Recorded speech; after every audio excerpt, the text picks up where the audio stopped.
जिसके पास थे वो सन्यासी हो गया, जीवन भर उससे चप्पल नहीं पहनी, लोग उसे लहू लुहान पैरों वाला कहते हैं। सुसमाचार प्रचार करता, लोगों को प्रभु के बारे में बताता। परमेश्वर महान दास धर्मप्रकाश शर्मा जी,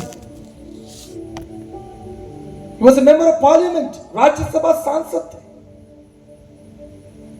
लेकिन जब उस प्रभु का दर्शन हुआ, साक्षात्कार हुआ, इंदिरा गांधी को अपना त्याग पत्र दे दिया। बोले मेरा दर्शन प्रभु में पूरा हो गया, मुझे अब संसार के किसी पद की लालसा नहीं। प्रभु में आने के लिए, प्रभु में बढ़ने के लिए हमें कोई पैसे नहीं देता, लेकिन लोग अपना पैसा छोड़कर प्रभु के पास में आते हैं। राजा राम मोहन राय, आप देंगे उन्हें पैसा? ब्रह्मपाद उपाध्याय, आप उनको पैसा देंगे? नारायण मोहम्मद तिलक, आप उनको पैसा देंगे? धनवान बुद्धिमान लोग, पंडित रमाबाई, नीलकंठ शास्त्री, मधुसूदन दास, वायलट हलियलवा, रानी अमृता कौर, जिन्होंने एम्स हॉस्पिटल बनाया दिल्ली का, भारत की पहली स्वास्थ्य मंत्री, शी वाज ए क्वीन, वो रानी थी, भारत की पहली स्वास्थ्य मंत्री जिसने दिल्ली का एम्स हॉस्पिटल बनाया। आप उसे पैसे देंगे कि वो प्रभु पर विश्वास करे, ईसाई बन जाए? कभी नहीं। उसने प्रभु का साक्षात्कार किया, प्रभु को जाना, प्रभु के वचन को पढ़ा, प्रभु के वचन को जानकर उसने अपना जीवन प्रभु के हाथों में समर्पित किया। मेरे प्रियो, परम सन्यासी, परम वैरागी, निष्कलंक, ब्रह्मचारी, ब्रह्मनिष्ठम, निष्पाप, त्रिकाल यज्ञ, तीनों लोकों का स्वामी, अगम्य, सनातन, अगोचर, अदृश्य परमेश्वर इस संसार में मनुष्य बनकर चला और दुनिया ने उसे यीशु मसीह कहा। नील आर्मस्ट्रॉन्ग, संसार का पहला व्यक्ति जो चांद पर गया, first man who walked on the moon, पहला व्यक्ति जो चांद पर चलकर आया। जब वो चांद की यात्रा से लौट कर आया, हजारों लाखों लोग नील आर्मस्ट्रॉन्ग को देखने के लिए आए, उससे मिलने के लिए आए। सभी का एक ही सवाल था, नील तुम पहले व्यक्ति हो, संसार के पहले व्यक्ति हो जो चांद पर चले हो। चांद पर चलना तुम्हारा कैसा अनुभव था? हम जानना चाहते हैं, अपने अनुभव को हमारे संग साझा करो। आप जानते हैं इतने बड़े वैज्ञानिक ने क्या कहा? नील आर्मस्ट्रॉन्ग ने क्या कहा? उसने कहा मनुष्य का चांद पर पहुंचना कोई बड़ी बात नहीं, मनुष्य चांद पर पहुंच गया कोई बड़ी बात नहीं, बड़ी बात यह है कि जिसने चांद को बनाया था वो पृथ्वी पर चला था और उसका नाम यीशु मसीह है।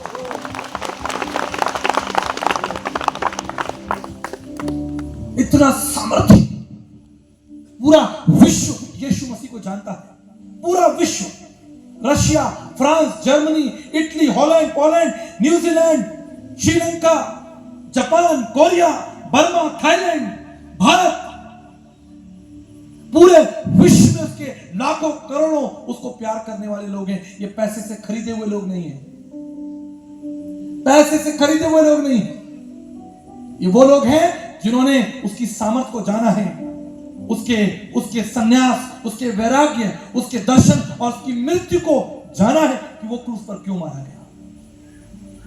उसने क्रूस पर हमारे लिए मृत्यु को चखा।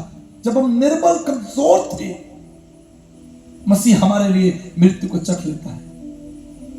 मेरे प्रियो, ये इसलिए क्योंकि वो आपका जनक है, आपका प्रभु है, आपका परमेश्वर है, आपका पिता है। कोई आपके लिए प्राण नहीं दे सकता सिवाय वो जो आपसे प्रेम करता हो। और सच्चा प्रेम कौन कर सकता है? केवल और केवल परमेश्वर, क्योंकि मनुष्य के प्रेम में स्वार्थ है, मनुष्य के प्रेम में स्वार्थ है, लेकिन परमेश्वर के प्रेम में कोई स्वार्थ नहीं। उस परमेश्वर के प्रेम में कोई स्वार्थ नहीं है। आज उस प्रभु यीशु ने आपको निमंत्रण दिया, आपको बुलाया है ताकि आप उसके उस महान बलिदान को, उसके उस बलिदान के अर्थ को समझ सकें कि यीशु मसीह हमारे लिए क्यों मारा गया। बाइबल में एक अद्भुत घटना है। एक जवान लड़का, लूका उसके 15 अध्याय के अनुसार, एक जवान लड़का अपने पिता के पास में आता है और कहता है, पिताजी मैंने आपकी बहुत सेवा कर ली, बहुत सेवा कर लिया। अब जो मेरा हक है,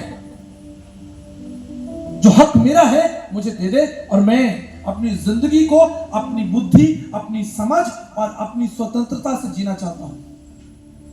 और बाइबल कहती है उसने अपने पिता का घर छोड़ दिया। He left his father's house. अभी कुछ दिन नहीं बीते थे, उसका सारा धन समाप्त हो गया। उसके मित्र उसे छोड़कर चले गए। वो भूखों मरने लगा। घर नहीं लौट सकता था क्योंकि अपने पिता को गुड बाय कहकर आया है। अब घर नहीं जा सकता। शर्म, लज्जा अपने पिता के नाम को डुबो चुका है, धन समाप्त कर चुका है, कोई आशा नहीं, परंतु जीना तो है। बाइबल कहती है उसने एक छोटी सी नौकरी कर ली, अपने प्राणों की रक्षा के लिए एक छोटी सी नौकरी कर ली। और वो नौकरी क्या थी? सुअरों के बाड़े में रहे और जो भोजन सुअर खाते हैं उस भोजन को खाए और सुअरों की देखभाल करे। कुछ दिन बीते, वचन कहता है वो अपने आपे में आया और उसने कल्पना की कि मेरे पिता के घर में तो नौकर भी मुझसे अच्छा भोजन खा रहे हैं, मैं तो यहां मर रहा हूं, आई एम डाइंग। मेरे घर में नौकर भी अच्छा भोजन खाते होंगे, मैं इन सुअरों के साथ पड़ा हूं। आप जानते हैं उसने अपने हृदय से क्या कहा?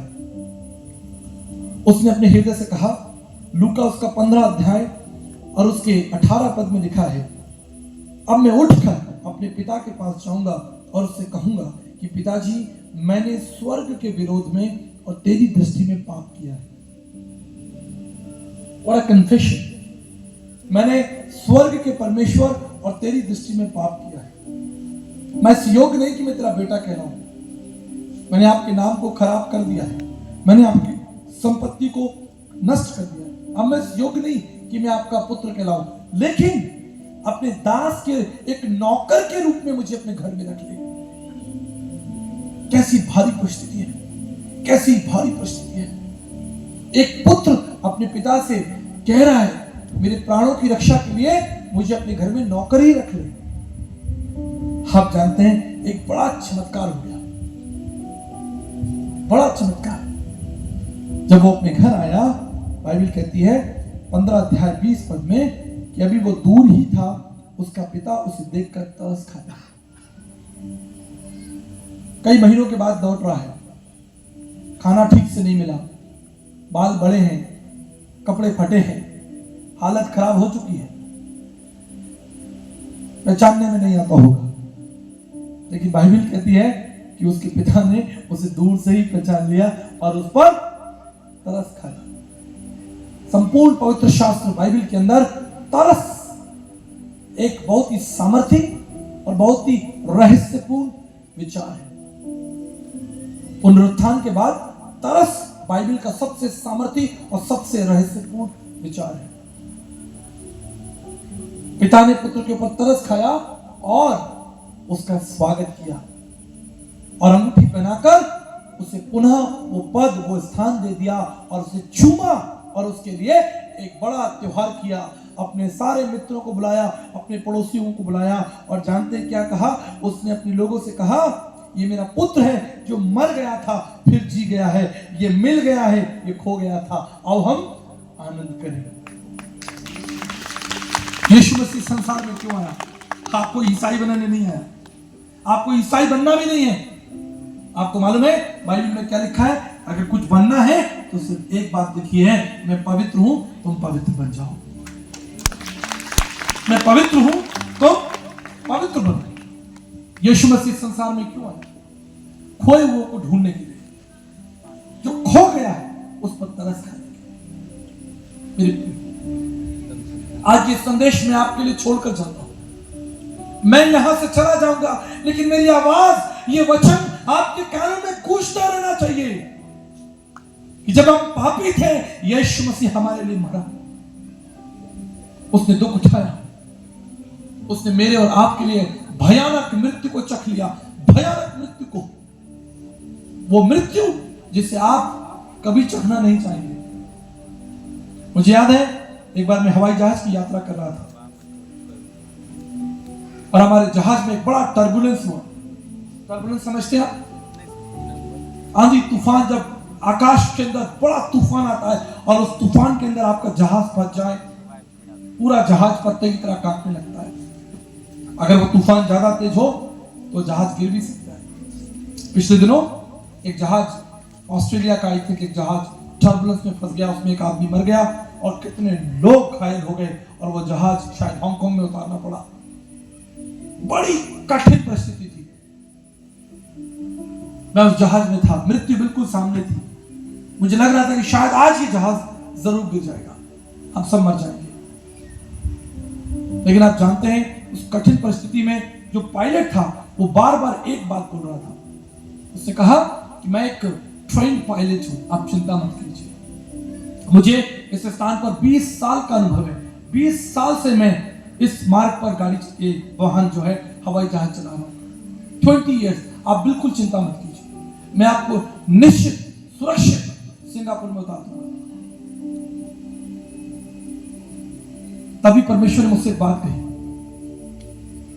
ये पायलट अपने काम को जानता है। पायलट की आवाज बार बार लोगों को सहायता दे रही थी, हिम्मत दे रही थी, ताकत दे रही थी, हौसला दे रही थी। मेरे प्रियो,